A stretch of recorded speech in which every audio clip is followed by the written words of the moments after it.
I hope you can see me and hear me clearly. Welcome to today's panel discussion on tackling the challenges of marketing measurement. My name is Nadia. I'm a consultant manager at Artefact, and I'm the moderator of the discussion today. We have all our panelists also available here. I'm having today with me Aline and Tom from Reckitt, the leading global CPG company that produces products in hygiene, health, and nutrition industries, and also Vedika and Karina from Artefact, the global data and AI consulting firm.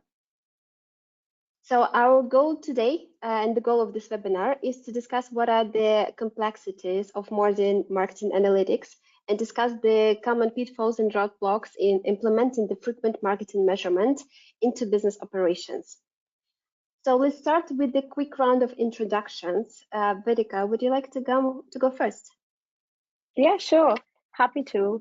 Thanks for having us, Nadia, and hello to everyone online. It's really nice to be here with you today. My name is Vedika. I'm a senior consulting manager at Artefact's London office. I'm super excited to be here and share insights with you. I also lead our MMM practice in the London office alongside Nadia.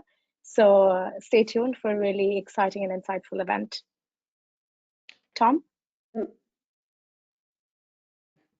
Yeah, I'm Tom. I'm the consumer engagement lead for some of our brands at Reckitt within the UK, looking at end-to-end marketing activation. And I've also been a key project lead for our MMM activity within the market as well. Ellie? Yeah, I can go as well. Hi, my name is Aline. It's nice to share the panel with you guys. I work at Reckitt and the product team for what we call the light MMM. And I work as a senior BA right now in IT&D team. Amazing. Karina? And my last turn, so hello to everyone. I'm Karina. I'm a senior data scientist at Artefact. My main expertise is across marketing, and I've delivered a few MMMs, and I was also leading a few MMMs as well. So I will be happy to discuss the light MMM today and share some insights with everyone. Great. Thank you very much for your introductions. Let's kick off this discussion with some basics. There are several tools which are commonly used for marketing measurement. Today, we want to focus on the marketing mix modeling, or MMM to keep it short, and its advancement. Vedika, could you please explain to us and to the audience what MMM is and what benefits it offers? Yeah, sure. Happy to. If we take a step back and think about the marketing landscape today, it's incredibly complex. Companies are investing in marketing efforts across multiple channels using varied strategies. And while they observe peaks and dips in their sales, it's really hard for them to know what percentage of this is being driven by marketing efforts and what percentage of this is being driven as a result of regular business as usual, pricing, promotion, or even external economic factors such as inflation. This is where marketing mix modeling, or MMM, comes in. MMMs are a statistical analysis technique, usually based on Bayesian regression, which helps companies to measure and optimize the impact of various marketing activities on business outcomes such as sales, revenue, or sometimes even market share. If I were to put it really simply, you can almost think about it as a recipe taster for your business. So think about all of the different ingredients you have, such as campaigns, advertising, pricing, and promotion. And an MMM helps you understand the right quantity of each ingredient to either get a really tasty cake or, in our world, a really good media strategy. It helps companies answer questions such as, what is the performance of my marketing activities? What channels are having the biggest impact? And as a result of that, what is my optimal budget allocation? Now, while MMMs are a really important and integral tool, it's also important to understand that they can be really complex to deliver. They usually take 8 to 12 weeks and are also expensive as a result of that. Due to this, companies usually only deliver an MMM every 2 to 3 years, making it really hard for them to make in-year or even in-quarter adjustments to their marketing spend and marketing strategy. To solve for this solution, Artefact partnered with Reckitt, and we've come up with a really innovative light MMM solution, which can be delivered in just 4 to 5 weeks at a fraction of the cost of a standard MMM. The outputs are more focused on media drivers, and example outputs of the light MMM are channel and campaign ROIs and scorecards, identification of incremental sales being driven by media efforts, and even giving marketing teams insights on how they should optimize their budgets and resources. This solution enables companies to make in-year and also in-quarter adjustments to their media channels and strategy, and serves as a continuity of measurements in those quarters between a standard MMM.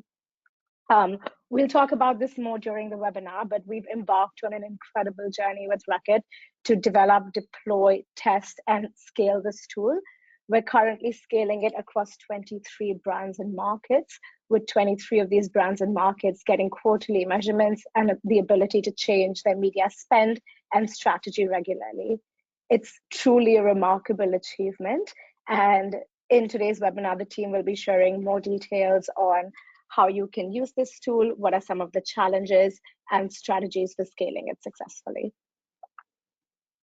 Thank you, Vedika. I'm really looking to hear more about this solution. Now, let's talk a little bit more from a different perspective, more specifically from the marketing perspective. Tom, with your extensive experience in marketing and like a person who really worked with this tool as Light MMM, could you share with us what the typical goals are for Light MMM analysis? Yeah, sure. So I think, as it's just been already touched on, if you only have a traditional MMM in place where you're seeing results every 18 months to 2 years, the in-between of marketing activity for a CPG like ourselves can sometimes be a little bit of a guessing game in terms of what is your activity actually driving. Like if you had £1, where would you best place that investment to drive business goals? So that's the beauty of a light MMM. So it kind of comes into place of really figuring out which marketing tactics are driving the most sales, and then how you best optimize your business and brand strategies in year to get the best results to meet your targets. And the beauty of doing this at a lighter kind of the MMM at a lighter rate is you can achieve several goals for our marketing teams. So some of these goals would be firstly to measure marketing effectiveness. So it's really to determine which marketing activities are driving the most sales and contributing to the company's bottom line. I'd like to call this marking our own homework. Like, are we on the right track? Are our media plans that we've got in place? Is the content that we have, the comms that we have in place, really delivering what we need it to deliver? Next up, it would be around optimizing resource allocation. So again, with it, as I've mentioned, if you had the kind of £10, where would you best put that money across multiple channels? We know the media landscape and the marketing landscape is more fragmented than ever. A light MMM helps you to really decide where is the most effective place for you to drive that investment for high ROI short-term strategies. It can also be a prediction model and help in prediction and forecasting sales. So if you're able to in year see the impact that your activities are having, you're able to then use that information to help better forecast future months of activities using the ROI and uplifts that you gain from a light MMM. The last two would be helping to understand consumer behavior. So it helps us to really understand insights into how different marketing tactics are influencing consumer decisions and behavior. So have we implemented a strategy around a specific consumer behavior? Is that then driving business results based on that? If yes, we know that we're on the right track and we can continue to utilize that consumer behavior in future marketing activations as well. And then finally, I think the most important one is it improves decision making and gives confidence to our decisions that we're making within the marketing team. So we're able to make more data-driven decisions that then reduce that guesswork and enhance the accuracy of our marketing strategies as well. So they're the 5 key things from our side that have been the main goals of this. So just to summarize that is to measure the marketing effectiveness, is to optimize resource allocation, to help forecast business performance, understand consumer behavior, and then improve on our decision making as well. And all of these together help our marketing teams make better decisions and maximize their impact and ensure that the efforts that we're making are aligned with our business objectives as well. Interesting points, Tom. Thank you very much for sharing. From what I observe in the market, the value of MMM is undeniable, and I hope we all agree here on this topic. And an increasing number of companies are becoming more experienced at leveraging its insights. For example, I know that Reckitt is super experienced in using MMM, and light MMM is the next step in this journey. However, the rapid pace of changes demands from marketing teams to deliver overall marketing effectiveness analysis more frequently to make sure that they are on track towards the goal they have. So this has led many companies to explore more and more light MMM approaches, or how to deliver MMM type analysis more frequently. Aline, it would be interesting to know which challenges did Reckitt face when implementing the light MMM to deliver this quarterly marketing measurement analysis. Yeah, I would say that we had three main challenges that we could see throughout the project. The first one is the data availability. The data usually comes from different sources, and sometimes it's not available in the expected time for the measurement. So it's important to have a clear calendar of data delivered from each source and from each vendor. Also, if you need to meet the requirements of data quality. Sometimes the structure of the data changes over time, and your transformation rules are performing a job. With the change, the data ends up being extracted incorrectly. Also, a change in the historical data due to new advertised account, for example, or source, for example. These kind of issues, they can happen. So one thing that we do make sure to have is the communication between the media and IT teams, alerting about changes that might affect the data. Then IT is prepared to, in advance, to do the changes and can work to make the data ready to be used. And I think the last challenge and another one main challenge that we saw is the analysis of the results. Since it's something really new seen by the business, the results can be complex, and especially for some stakeholders, it's necessary to guide the team to have clarity about the product so that you can extract value from it, especially if you are talking about quarterly measurements, because the analysis needs to be really fast. So establishing an operational model with a cross-functional team to evaluate and analyze the results is essential. One thing that also helps us to perform was the pilots in the really beginning of the project, including IT team. So we could see though how the operational model work, how the results would be seen, and analyze the responsibilities of each stakeholders and define the roles.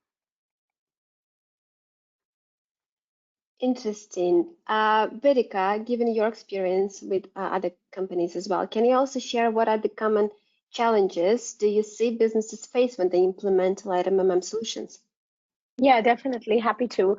To some extent, I think it's definitely aligned with some of the challenges Aline mentioned. I think more widely, again, we see three main challenges. One is with data collection, because media agencies and media teams are usually used to doing this every 2 to 3 years. Having to do it every 3 months is added workload that media agencies and also local teams haven't always budgeted for. So that's usually one challenge. The second is data validation. Now, this isn't just linked to light MMMs. We also see this with our clients who are doing wider MMMs, where data validation can oftentimes be a really manual process. So Artefact globally is innovating a solution where you can automate some of these validation checks and make it easier for media teams to understand if the data that they're submitting for the MMM or the light MMM is valid or not, severely saving time for their teams. And lastly is a bit of change management. So as I mentioned earlier, since these results are usually expected from a standard MMM every 2 or 3 years, media teams usually align or change their strategies and spend on an annual basis. Now that they have the power to receive quarterly measurements, there's a change in ways of working and change management needed, not just within the media and the marketing teams, but also from a financial perspective, to have the ability and flexibility to make some of those changes within each quarter. So those are some of the wider challenges we see with the adoption and implementation of a lighter MMM solution. Great points, Vedika. Thank you also for sharing. We all know that the more data we have for the MMM analysis, the better. However, data collection and validation, as you've touched upon, often take the most time and can be a significant pain point for the companies. Karina, based on your experience as a data scientist who worked with this data, what are the main challenges you've observed when it comes to the data quality? Yeah, this is a very good question. Thank you, Nadia. And I will tell nothing new, but the data is always the biggest pain for all of the projects I've seen in my life. So here I can highlight a few moments. So the first one is the fragmented data sources, because usually data are stored in very different platforms, databases, etc. So the key thing here is to literally have the reliable data ingestion pipeline, and we always need to keep an eye on this, to review the pipelines to ensure nothing changed. And this is what is constant improvement that every project can do over the time. Two other things which are already mentioned by Vedika and Aline. This is the missing or incomplete data, or data accuracy. I mean, something can be missing, some errors can be present in the data due to the technical or human error. This is the real life. This is absolutely okay, and we are, as a tech team, should always validate this and check is it okay or not to use this data.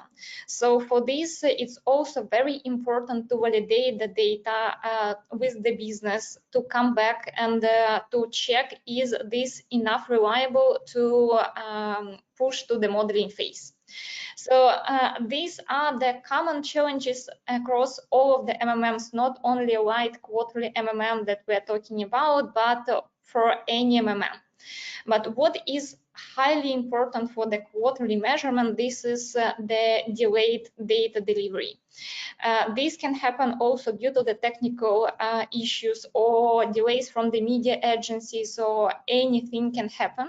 So for the fast and resultative outcomes of the light MMM, we need to have the very great planned timelines for our deliveries. And we need to have this enough flexible. This is one of the key learning that we've got over the project, that we should be really flexible in swapping some stuff, to changing the schedule, and make sure we can deliver all of the results on time within some timelines. Well, flexibility is a great thing. This is for sure. Aline, given the fact that you worked a lot with this product and you keep working, what challenges with data quality and availability can you highlight? Because I know that you reviewed quite a lot of data in your past experience. Yeah, it's really aligning with what Karina have talked. I think one piece of advice that I always give is to avoid the maximum of manual data work collection. So of course, when you have things automated, it's always better. So creating an integrated data pipeline connecting the media channels used by the business will build a secure data foundation with less time spent on data preparation and collection. But we know sometimes we cannot avoid the manual work, so it's pretty aligned with what Karina have talked. From my perspective and from what I have seen, the most common challenges that with data we have, it's the missing data with wrong formats, lack of granularity. These I might have seen a lot. It might sound strange, but when we're working with data, we need to make sure to establish a standard across the teams. So especially if it's scalable for different teams are going to publish, to fill out the templates differently. So make sure to standardize the data delivery template, to optimize data ingestion, and also to ensure that you will receive the data that you need. So create this data template, and then you can conduct trainings with the stakeholders involved to indicate what should be delivered, in which formats and which granularity. So it's always good as well to do the assessment of the available data that you have in your pipeline. So you prepare the stakeholders to any missing data that you can see. So you have the summary of the data in your pipeline, then you can show to the business. What we have done, we held kickoff calls before every onboarding measurement to present which data we had available, and for each channel to alert for any data missing. So it's also important to have these calls as a pre-alignment. And also, as Karina said, to have a clear timeline with the data delivery schedule, and also prepare the business in like 1 month in advance when they can send the data, and also work with the agents to deliver the data on time. Thank you both for sharing. For the audience, if you have any questions, feel free to drop them into the chat. We'll pick up them at the end of the session. Meanwhile, let's come back to this interesting conversation. So, Karina, since you've touched on the technical aspect a little bit, I want to ask you one more question. Considering the growing demand for frequent marketing measurement at the monthly or quarterly, and the need for the robust results, what key acceptance criteria should a company establish for a light MMM model as a technical model to ensure that the results are reliable and robust enough for making the decisions? This is a good question. To make sure no one is lost, I will not really go into deep technical details answering this question. But what I would like to highlight here is a few things. So for sure, the first thing every data scientist or data analyst, data engineer will come to is the actually accuracy of the model. So what I mean is any accuracy metrics such as MAPE, R-squared, model convergence. So these kind of the examples of technical outcomes, how we can check the model produce the reliable results. This is what should be always as a part as the output outside of the results. So this is how we can check the model tells us something close to truth. The second thing is kind of more business. It's about array alignments and KPIs. If the business knows any historical results, this is a great navigation for the tech team to control the model and also for the business to check the results. Because that would be a very interesting situation if the arrays will jump for, I don't know, 0.9 or anything like this from quarter to quarter. So this is not really a realistic situation, or maybe it happens. Someone is really fantastic in the marketing, but anyway, we need to take into account and be more reliable in terms of the showing result of business. And the third point, which refers more to our light quarterly MMM, every single time we provide 2 years of the results by shifting every time a quarter. And for this, we need to be really consistent in the results. We every time try to check the same periods which are in common with previous measurements, and to make sure we say the same numbers about all of the previous quarters. This is how we can make sure, first, we are doing the right thing. Second, we ensure business will understand the results, and anything will be different or surprising. So if I sum up here, what we need to do as a tech team, we first need to check the model from the technical perspective, is it reliable or not, and from the business perspective, does our result make sense or not? This is 2 questions we always try to answer. I specifically like the word consistency, because we are all about the consistency, delivering consistent results. Thank you, Karina. As MMM or light MMM is just a tool, it becomes ineffective if its insights are not integrated into business processes or utilized by the marketing teams. So, Tom, I was wondering how business can effectively translate the MMM insights or light MMM insights into actionable decisions or strategies? Yeah, it's a really good question. I think it's one of the things that it's one of the things we took a little bit of time just to get our heads around. It's like, okay, we've got this new data source. How do we get the most effective decisions from this and really integrate it so it's not just one person receiving an MMM in the market and it's just their decision on how to take this forward? I think really actionable strategies and like actionable insights come from firstly what you put into the model. So there needs to be a key understanding on a light MMM basis, on a quarterly basis, of what data is feeding in and what the splits you're putting into that. So are your campaign names in the correct order? Like, do you clearly understand the splits that you've got within your different channels for you to then get the right answers out of the model to build into your actionable strategy? So I think it's already been commented on, like data accuracy and like the data collection phase. The data collection phase is the most important part to get the actionable strategy at the other end. But in terms of how we've taken and how we're looking at taking kind of insights from an MMM into an actionable strategy, the most important thing is not to look at things in isolation. So I don't think you should change an annual strategy based on one read of a quarter. I think it's really important to take context into this as well. So kind of pattern spotting across different campaigns or channels is really important to build those actionable strategies. So what trends are being identified in a particular channel or certain periods over time. As Karina mentioned, like that historical data is really important to reference against as well. So if you're analyzing a quarter's performance, you shouldn't then look Q1 versus Q4 to then make a decision on how you need to pivot your channel strategy based on that particular isolated period. So it's really important to look previous periods and look at patterns over time to build those strategies.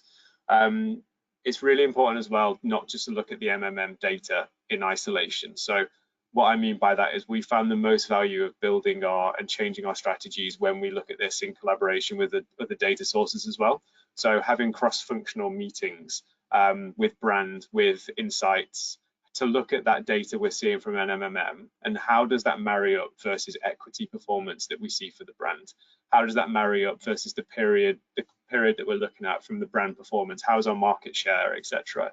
Looking at everything together really helps to build that actionable strategy. So the MMM doesn't just live as this is your data source to one side. It's bringing that MMM data source into the central point of brand decision making alongside other data sources that the brand is typically looking at to understand brand health. That way, looking at things together helps you then see how you should steer your future marketing strategy or your brand strategy in a different way, or keep it on the right way.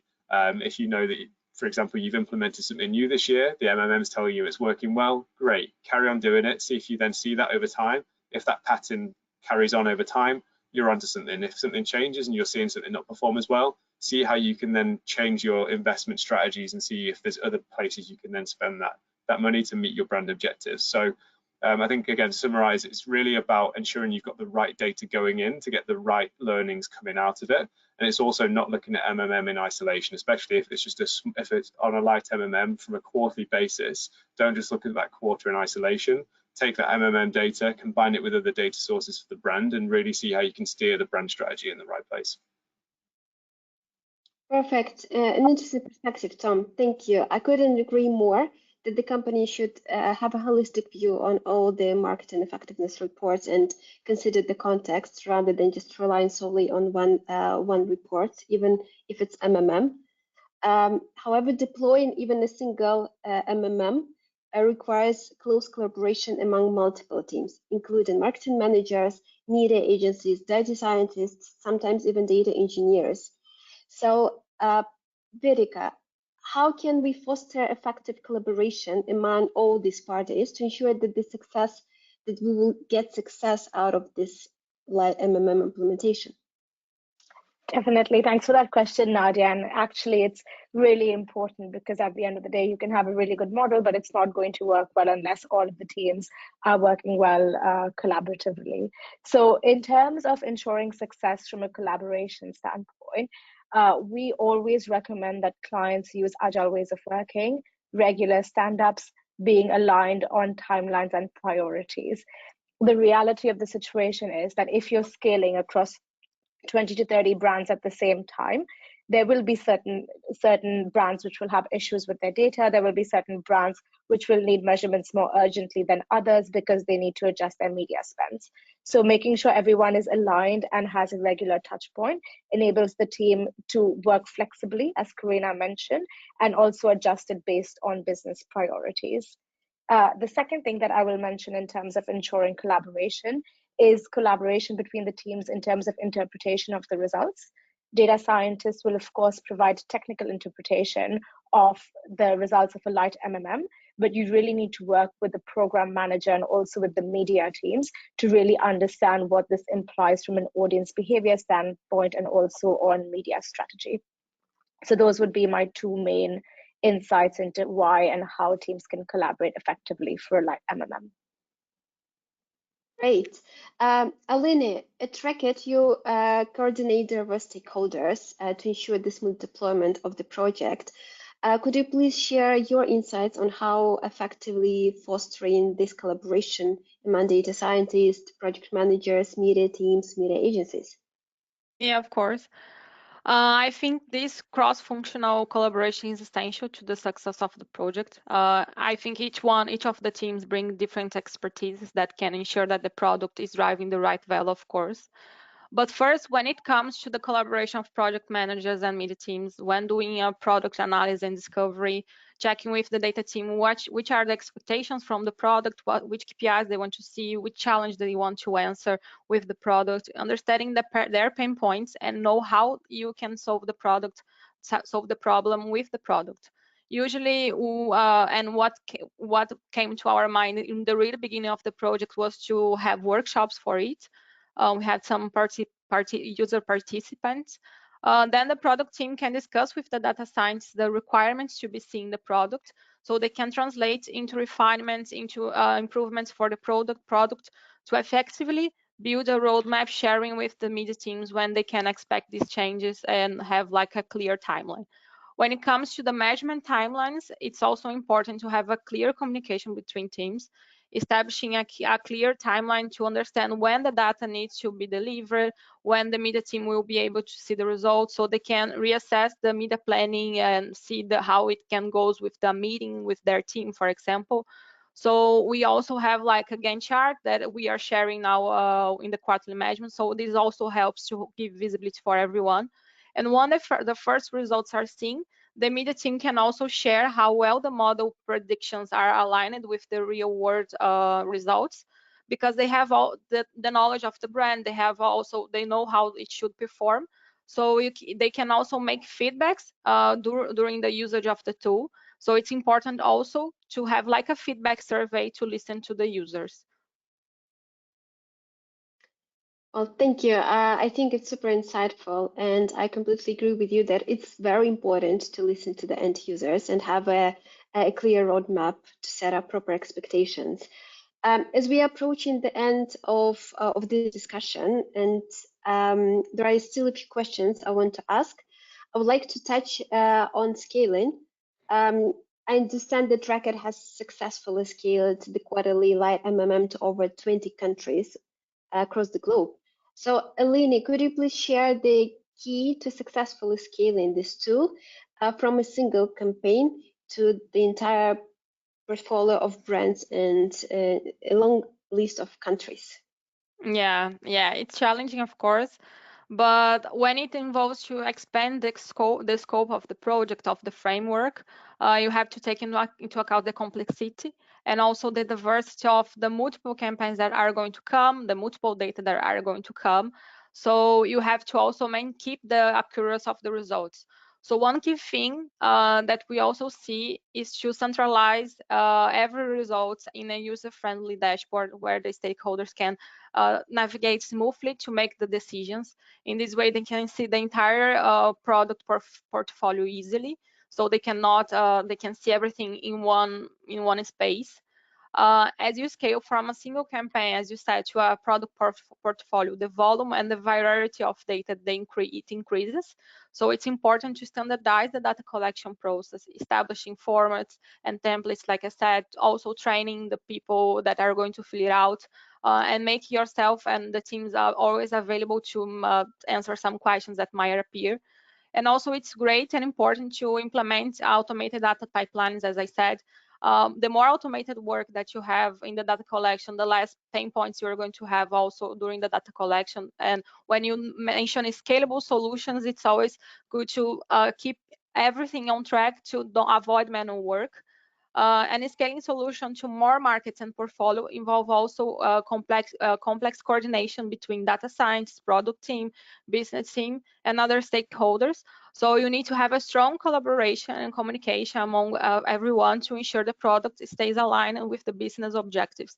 Vedika mentioned also about the agile ways of working, having meetings to prioritize. This is also important, so make sure everyone is going in the same path and instead in the same way of prioritization. Perfect. Karina, do you have anything to add? Yes, this is a very great question about scaling, because once we've started the project, we thought we are ready. Actually, that was an interesting learning path for all of us. And I can highlight a few more things to add on top of this. For the successful scaling, beside the business planning and collaboration, for me, as for a tech lead, that was important to think about the resource allocation. As more brands, as more markets we have in our pipeline, as more people will be overloaded. So that's important, crucially important to plan the delivery, to understand how people can do the work, is it feasible or not, and what are the really feasible timelines. This is the key part, the planning, and not only for the short term, but also for the long term, to understand what we will be having in the future. The second part about the scaling is having more markets, more brands, as we've said, so it means more data sources. And we've already covered this topic about the data ingestion pipeline, the data validation, but this is also the key stuff to understand how flexible and scalable the data pipelines as well, because this will be the basement for any measurement. And the last part from the technical standpoint is the details about every single measurements. Once we reached 10 markets, brands, once we reached 15, 20, we had more and more information about each single measurement, what the data is delayed, who is doing what is missing, and who is responsible for everything. So that's a very interesting moment also to keep track all of the details, and we've tried a few approaches tracking these details, and I guess we improved a lot over the time, and that was also the key learning. So if I sum up this part as well, I would say the collaboration, the planning, and the good organization are important for the scaling. Otherwise, there is no way. But I guess over the time we learned a lot, and this experience helps for the future scaling at any market or brand family. Well, it sounds for me like project management is a key to the success of scaling, proper project management. Thank you all for sharing these insights. I've received several questions so far, so if there are any other questions, please feel free to drop in the chat.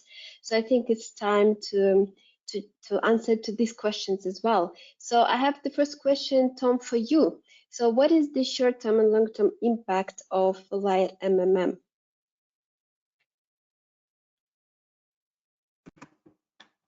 It's an interesting question. So I mean, if I had the answers to short-term impacts and long-term impacts for marketing, I'd be paid a lot more. But I think in specifics to like a light MMM, I think it's really important to remember we're looking at a much shorter attribution window in terms of what for this analysis, right? You're looking at a quarters period. It depends what the attribution window you're looking at within that particular model. All of the outputs you're going to get from a light MMM are short-term focused. So what we need to do as a business is not to make every single brand decision based on the outputs of a light MMM, because you will be purely short-term focused in your thinking, in your marketing activations. What you need to think about is how those learnings can ladder up in terms of long-term brand growth as well. So it's kind of combining the art and then of kind of brand building with the science you're getting from light-term MMM within the year. to really get the best business outputs. So I think it's really important not to kind of be knee-jerk in the reactions to seeing certain numbers within a light MMM, not completely changing course on your marketing strategies. Just let's say in a hypothetical situation, you run 3 marketing channels. You run TV, you run YouTube, and you run TikTok. If you see that TikTok has a much higher ROI than TV, people just based on that data alone might think, oh, let me take all of my media investment and put it into TikTok for this next quarter. However, TV's got a much higher reach, so we know over time that might be better for contributing to long-term brand growth. So it's really important for taking those results you're getting from MM, really knowing that they are short-term business goal focused, combining them with again, as I said before, the cross-brand and cross-business thinking in terms of long-term brand growth, and implementing those learnings to ensure that it's not just focusing your strategies on the short term, which a light MMM will give you. It's how you then combine those with those other brand metrics to really ensure that you deliver in long-term brand growth as well.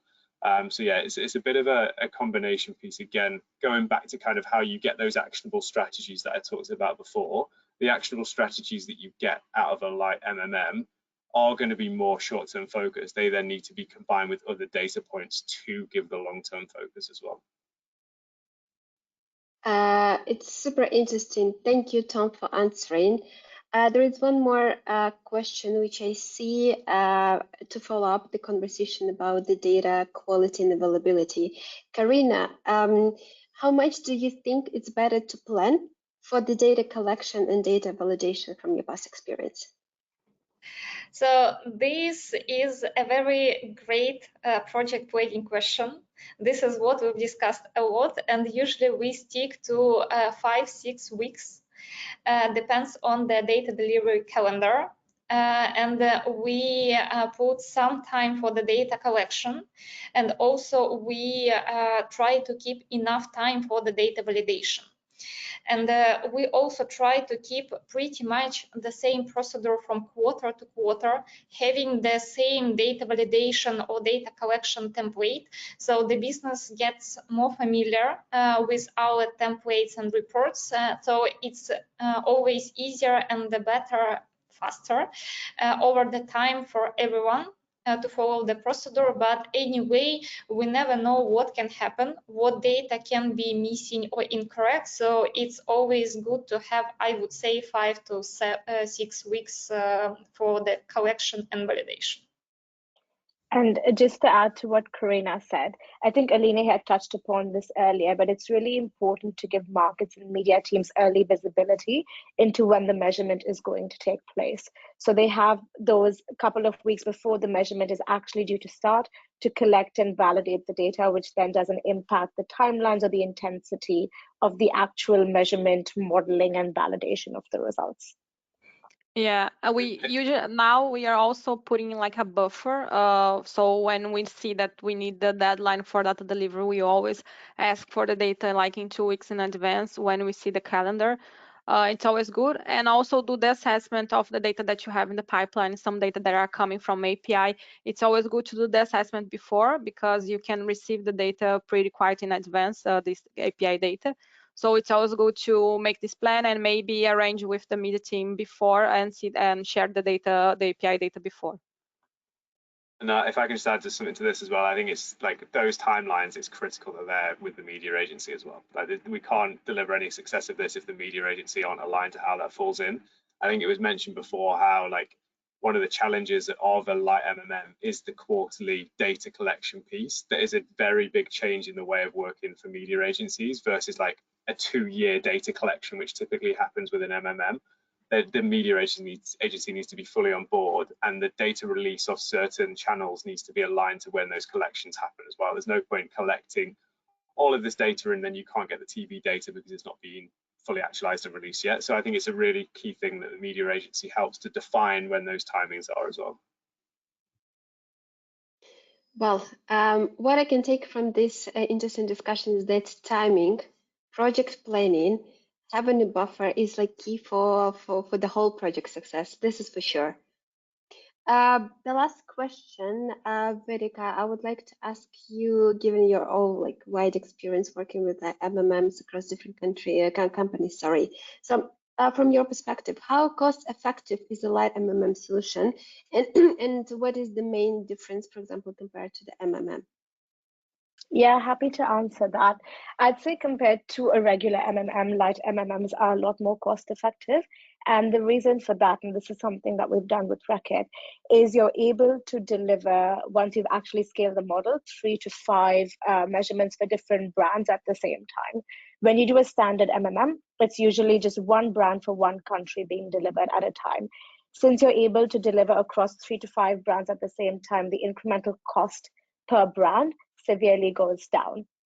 In addition to that, because they are getting these quarterly results and insights, they're able to see incremental value, not just on an annual or every 2 years. They can see these incremental changes every quarter, which further adds to the revenue uplift or the sales uplift that they're able to observe. A caveat that I will mention is usually when you're trying to do a light MMM, the first time you do it for a particular brand, it usually takes a bit longer. And then once you get into the quarterly rhythm, the time taken and also the cost taken to deliver a measurement falls down. So based on the specific nuances of your brand, the different number of media channels that you'd like to measure, the complexity and the variety of your data sources, pricing would differ, of course. I don't know who asked the question, but if you all would like more insights on how we design a project with light MMMs, how the costing works, then please get in touch with either Nadia or I on LinkedIn, and we'd be happy to provide a more detailed and tailored answer to your specific company. Thank you, Vedika, for your answer. I have checked and I don't see any other questions in the chat, so it means that we are approaching the end of this webinar. I want to thank you everyone who joined us today. A special thank you to our panelists, so Aline, Tom, Vedika, Karina. Thank you for sharing your incredible experience. I'm sure that other companies will take a lot of interesting insight out of it. And yes, if you would like to discuss more, feel free to reach either myself or Vedika on LinkedIn. Thank you very much. Have a great rest of your days. Thank you all. Yeah. Thanks all. Thank you. Thank you. Bye.